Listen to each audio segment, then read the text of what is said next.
بیٹے کی موت کی تمنا۔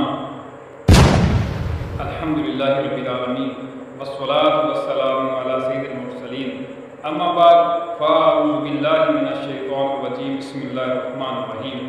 فرمان مصطفیٰ صلی اللہ تعالیٰ علیہ وسلم، جو مجھ پر ایک مرتبہ درود پاک پڑھتا ہے، اللہ تعالیٰ اس کے نام مال میں ایک قرات اجر لکھتا ہے اور ایک قرات اجر احد پہاڑ جتنا ہے۔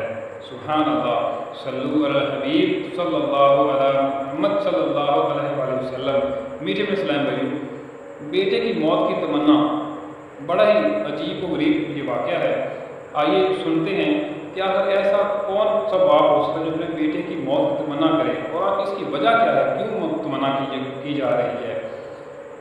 حضرت سیدنا محمد بن خلف وکی علیہ الکوی فرماتے ہیں، حضرت سیدنا ابراہیم حرمی علیہ الکوی کا 11 سالہ اکلوتا بیٹا حافظ قرآن، دینی مسائل سے واقف، بہت ہی فرمانبردار اور ذہین تھا۔ اچانک اس کا انتقال ہو گیا۔ میں نے تعزیت کی تو آپ رحمۃ اللہ تعالیٰ نے فرمایا، میں تو خود اس کی موت کا متمنی یعنی تمنا کرنے والا تھا۔ میں نے کہا، آپ صاحب علم ہو کر اپنے فرمانبردار اور ذہین بیٹے کے بارے میں ایسی باتیں کر رہے ہیں، حالانکہ وہ تو قرآن و حدیث اور فقہ کا جاننے والا تھا۔ فرمایا، اب جو جس کا بیٹا مرنا وہ فرما رہا ہے، فرمایا میں نے خواب دیکھا کہ قیامت برپا ہو گئی اور میدان محشر میں گرمی اپنی انتہا کو پہنچ چکی تھی۔ چھوٹے چھوٹے بچے اپنے ہاتھوں میں پیالے لیے بڑھ بڑھ کر لوگوں کو پانی پلا رہے تھے۔ میں نے ایک بچے سے کہا، بیٹا مجھے بھی پانی پلاؤ۔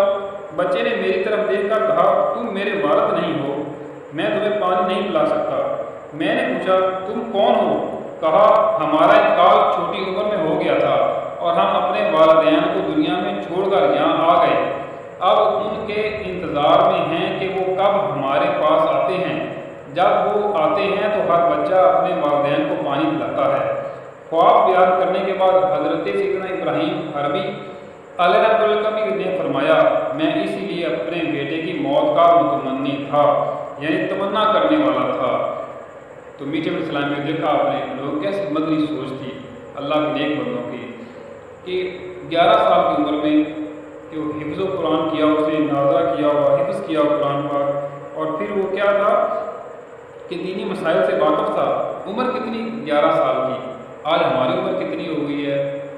20 سال، 25 سال، 30 سال، 35 سال، 40 سال، 45 سال، 50 سال، یا شاید اس سے بھی زیادہ ہو چکی ہو۔ کیا ہمیں دینی مسائل آتے ہیں؟ کیا ہم نے قرآن کا حفظ کیا؟ گو کہ اس کو حفظ کرنا فرض نہیں ہے، لیکن کیا ہمارے دل میں خواہش تھی اس کی؟ کیا ہم نے کوشش کی اس کو حفظ کرنے کے لیے؟ کیا ہم نے دینی مسائل سیکھے؟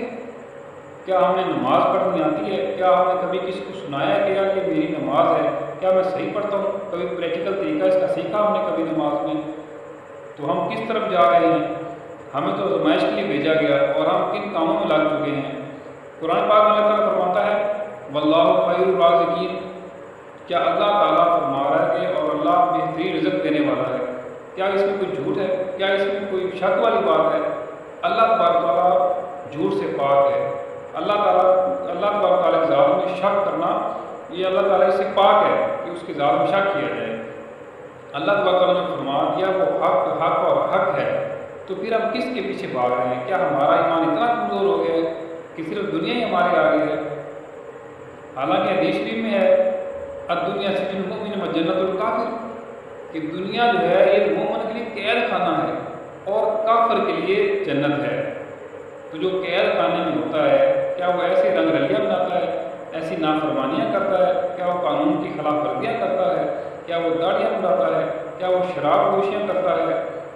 کیا وہ جوئے کھیلتا ہے؟ کیا وہ چوریاں کرتا ہے؟ کیا وہ ڈاکے ڈالتا ہے؟ اذان ہوتی ہے ہم نماز پڑھتے نہیں ہیں، تو ہمیں کیا ہو گیا ہے؟ ہمیں غور کرنا پڑے گا، یہ مقام غور ہے۔ قبر روزانہ 5 دفعہ ہمیں یاد کرتی ہے، پکارتی ہے، کیا بندے مجھ میں کیڑے مکوڑے ہیں بے شمار، تو میرے اندر آئے گا تو اکیلا آئے گا، ہاں اعمال لیتا آئے گا۔ تو ہم کس طرف جا رہے ہیں؟ ہمیں پرواہ بھی ہے، کبھی سوچا بھی ہے؟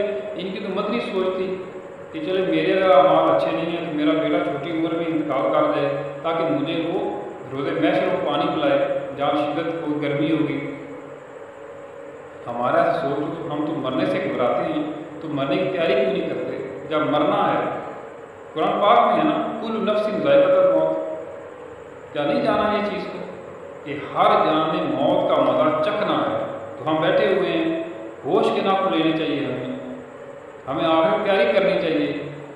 ہم خود بھی بیٹھے رہتے ہیں، اذان ہو رہی ہے، ہمارے کان پہ یوں تک نہیں دیکھتی، اور دوسروں کو بٹھائے بیٹھے ہیں، بلکہ جو نماز پڑھتے ہیں، معاذ اللہ ثم معاذ اللہ، لوگ تو ان کے بھی ساتھ شرارتیں تنگ کرتے ہیں، ان کو شیطانوں والا کام کر رہے ہوتے ہیں۔ ایک بندہ نماز پڑھ رہا ہے، اس کو ساتھ اگر دفتر میں نماز پڑھ رہا ہے، دوسرے باتیں کیے جا رہے ہوں گے، اس کی نماز میں خلل ڈالنے کی کوشش کی جا رہی ہوگی۔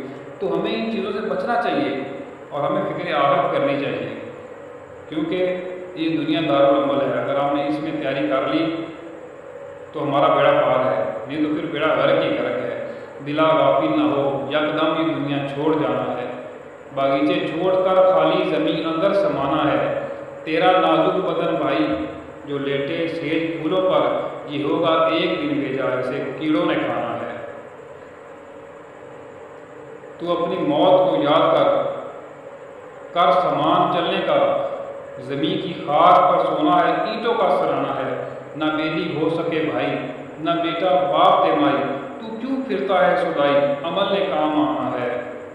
عزیزہ یاد رکھ ایک دن کہ جب اسرائیل آئیں گے، نہ کوئی تیرے ساتھ جائے، اکیلا تو نے جانا ہے۔ غلام یکدم نہ کر غفلت، حیاتی پر نہ ہو وہ غرہ، خدا کی یاد کر ہر دم کہ جس نے کام آنا ہے۔ صلو علی الحبیب صلی اللہ علیہ محمد صلی اللہ علیہ وسلم۔